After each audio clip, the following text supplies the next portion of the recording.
Hello everyone, welcome to my blog. तो आज हम जा रहे हैं कुंभलगढ़ फोर्ट। तो उसके लिए हम जल्दी से रेडी होकर ब्रेकफास्ट करके हम लोग निकल गए थे, क्योंकि कुंभलगढ़ फोर्ट का में जाने में लगभग 2 घंटे लगते थे।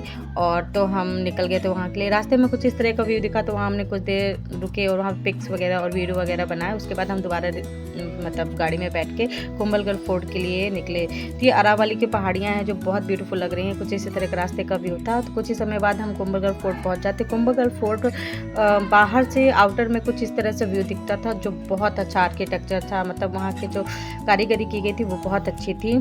तो ये वहाँ मतलब हम वहाँ से पहुँच के हम ये चारों तरफ का नज़ारा दिखा रहे हैं। तो यहाँ पे प्रजा उनकी आज भी रह रही है। तो ये उनका पूरा प्रजा जहाँ रह रही थी, ये वो उस एरिया का पूरा व्यू था, जो बहुत ब्यूटीफुल दिख रहा था। उसके बाद हमने जैसे तैसे ये सब कैप्चर करने के बाद हम कुंभलगढ़ फोर्ट के लिए आ गए। ये था उसका एंट्रेंस जहाँ से हम जा रहे थे। ये मेरे हस्बैंड थे, ये मेरी प्यारी सी बेटी थी। तो हम कुंभलगढ़ फोर्ट के लिए आगे की ओर बढ़े। इसका एक बहुत अच्छा इतिहास भी है। मुझे जितना पता है मैं आपके साथ शेयर करती चलूँगी। यहाँ पे हम कुछ देर के लिए बैठे। उसके बाद हम कुंभलगढ़ फोर्ट के लिए आगे की ओर बढ़े। ये कुंभलगढ़ फोर्ट का बाहर से नज़ारा दिख रहा था कुछ इस तरह से, जो बहुत ब्यूटीफुल लग रहा था। तो इस किले को महाराजा कुंभा ने बनवाया था लगभग 15वीं शताब्दी में। और ये अपनी 36 किलोमीटर लंबी दीवार के लिए जाना जाता है, जो चाइना की दीवार के बाद दूसरी दीवार है। इसे अजय दुर्ग भी कहा जाता है, क्योंकि इस किले पर कभी किसी दुश्मन ने कब्जा नहीं किया। और इसी किले में महाराणा प्रताप का जन्म भी हुआ था। तो ये था मेरा छोटा सा प्यारा सा ग्रुप, जिसके साथ हम कुंभलगढ़ घूमने आए थे। और ये सारे लोग थे। एक्चुअली ये था कि किले घूमने में कुछ लोग आगे हो जा रहे थे, कुछ लोग पीछे हो जा रहे थे। तो यहाँ पे सब लोग साथ थे, तो मैंने सब लोगों को कैप्चर करने की कोशिश की। तो ये मेरी छोटा सा मतलब ग्रुप था, और सब लोग एंजॉय करते हुए जा रहे थे। और इस किले में लगभग 360 मंदिर हैं, जो हिंदू और जैन धर्म के हैं। इस किले के अंदर आपको एक विशाल दुर्ग कटारगढ़ भी देखने को मिलेगा, जिसमें मंदिर हैं, इमारतें हैं और आवासीय इमारतें भी हैं। इस किले को अजय दुर्ग भी कहा जाता है, क्योंकि इस किले को अभी तक किसी दुश्मन ने नहीं जीता था। इसकी मतलब मजबूत दीवारें और इसकी बनावटी के कारण कभी भी किसी दुश्मन ने इस किले पर विजय प्राप्त नहीं किया था। और कहते हैं इसी महल के अंदर हमारे वीर महाराणा प्रताप का भी जन्म हुआ था, जो कि एक बहुत प्राउड मोमेंट था। इस महल के अंदर कई खुफिया सुरंगें और गुप्त रास्ते भी थे, जिनका अभी तक किसी को कोई पता नहीं। इस कुंभलगढ़ किले को मेवाड़ की आँख भी कहते हैं। इसमें टोटल 7 दरवाजे हैं, जिसमें से पहला दरवाज़ा चौगोन पोल है। ये जो आपको दिखेगा चौगन पोल है, हाँ चौगान पोल है। चौगानपुर से अंदर जाते हुए कुछ इस तरह से ब्यूटीफुल व्यू दिखता है। इसमें लेफ़्ट साइड में कुछ तोप्स वगैरह रखी थी, जो उस समय इस्तेमाल की जाती थी युद्ध वगैरह में। और उसके बाद हम आगे की ओर बढ़े, तो ये ब्यूटीफुल व्यू बड़ा प्यारा लग रहा था यहाँ पे। तो यहाँ पे भी हमने कुछ समय रुक के फ़ोटो वगैरह क्लिक की। और यहाँ से फ़ोटो क्लिक कराने पे सारा व्यू आ रहा था। ये थी मेरे हस्बैंड, जो बच्चों को लेके पूरा मुझे सपोर्ट कर रहे थे, क्योंकि बच्चों को उन्होंने ही संभाला था, तभी मैं ब्लॉगिंग कर पा रही थी। उसके बाद हम आगे की ओर बढ़ते हैं, तो हमें यहाँ पे सेकंड पोल दिखता है, लेकिन मैंने उसका मतलब नोटिस नहीं किया और मुझे पता भी नहीं है। इतना पता है कि इस किले में टोटल 7 पोल हैं। पोल का मतलब होता है कि दरवाजे। इस महल में टोटल 7 दरवाजे, जो काफ़ी बड़े थे। तो इसी तरह हम लोग आगे की ओर बढ़े, और आगे की ओर बढ़ते हुए बहुत थक गए थे, क्योंकि महल जो था, जो ये जो मतलब किला था, वो जो बहुत बड़ा था। तो बच्चे और मेरे हस्बैंड पीछे चल रहे थे, कभी कभी साथ में भी आ जा रहे थे और मुझे पूरा सपोर्ट कर रहे थे।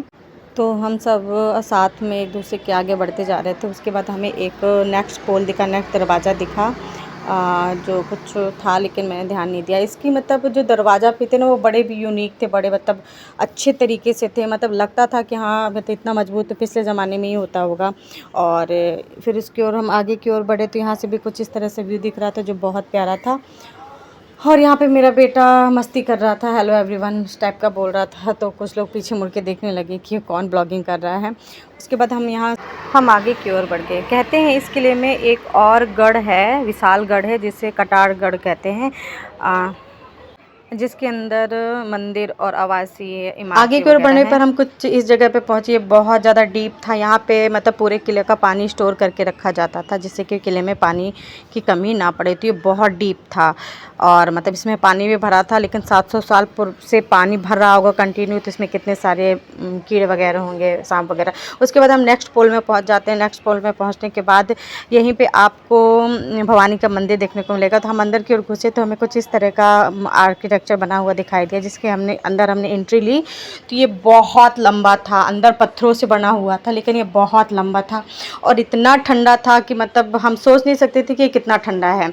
और मतलब इतना ठंडा था, बहुत अच्छा लग रहा था क्योंकि एकदम से ठंडा था और चारों तरफ मतलब दरवाजे बने थे, तो वेंटिलेशन बहुत अच्छे से हो रहा था। उसके बाद हम आगे की ओर बढ़े तो सीढ़ियाँ दिखाई दी। तो सीढ़ियों पर चढ़ने पर पता चला कि यहाँ पे सिर्फ झरोखा ही है। फिर हम अभी यहाँ से हम आगे की ओर बढ़े तो आगे आने वाला था भवानी जी का मंदिर, जो 700 साल पुराना था। और 700 इस मंदिर में 700 साल से एक ज्योति जल रही थी, अखंड ज्योति, जो 700 साल से कंटिन्यू जल रही थी। तो आगे जाने के बाद हम उस एरिया में पहुँचते हैं जहाँ माता जी का मंदिर था। तो ये कुछ इस तरह से था, जो व्यू बहुत अच्छा दिख रहा था। मुझे लगता है जो साइड में ये हट्स टाइप की बनी, इसमें शायद पुजारी वगैरह रहते होंगे। अभी भी इस मंदिर की देखभाल एक बुजुर्ग माता जी कर रही थी। हम तो नवरात्र में गए थे, नवरात्रि का सेकंड डे था। तो उस माता जी से मिलने के बाद मुझे तो लगा कि वो साक्षात दुर्गा का ही रूप है।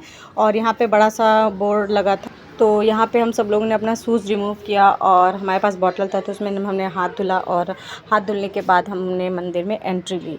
और मंदिर में एंट्री लेने के बाद तो मतलब इतना अच्छा फ़ील हो रहा था, मतलब 700 साल पुराना मंदिर और उसके दर्शन हम करने आए हैं। तो मतलब एक अजीब, मतलब बहुत अच्छा लग रहा था। मतलब मैं एक्सप्लेन नहीं कर सकती कि उस मंदिर में माता जी के दर्शन करने के बाद बहुत अच्छा फ़ील हो रहा था। तो हमने दर्शन किए। दर्शन करने के बाद ये थे माता जी का मंदिर और ये था उनके दर्शन। तो आप भी कर सकते हैं इसमें दर्शन। थोड़ा सा ही है, लेकिन मैंने कैप्चर करने की कोशिश की है कि जितने ज़्यादा से ज़्यादा लोग दर्शन कर सकें। तो ये माता जी का मंदिर था, हमने अच्छे से दर्शन किए। माता जी से वहाँ पे जो उनकी देखभाल कर रही थी मंदिर की, मैंने उनसे बात की। उन्होंने बताया है कि ये मंदिर 700 साल पुराना है और यहाँ पे 700 साल से कंटिन्यू अखंड ज्योति जल रही है। ये सुनकर बहुत अच्छा लगा। तो बस मैंने दर्शन करके हम बाहर निकले।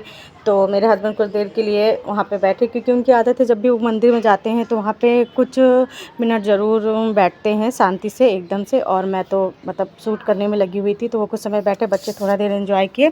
कहते हैं इसी मतलब मंदिर में महाराणा कुंभा पूजा करते थे और महाराणा प्रताप भी पूजा करने आते थे। और यहाँ पे कुछ समय वो बैठते थे एकांत में, और जैसे कुछ उनको मंथन करना था तो वो यहाँ पे बैठ के अपना मंथन करते थे। उसके बाद हम बाहर निकले। तो ये था कुंभा महल का छोटा सा व्लॉग। अगर आपको ये व्लॉग अच्छा लगा हो तो वीडियो लाइक करें, चैनल सब्सक्राइब करें। और भी इसका सेकंड पार्ट है जो मैं आपको कल या परसों अपलोड करूँगी। तो अगर आपको ये वीडियो पसंद आता है तो लाइक करें, चैनल सब्सक्राइब करें और थैंक यू फॉर वॉचिंग।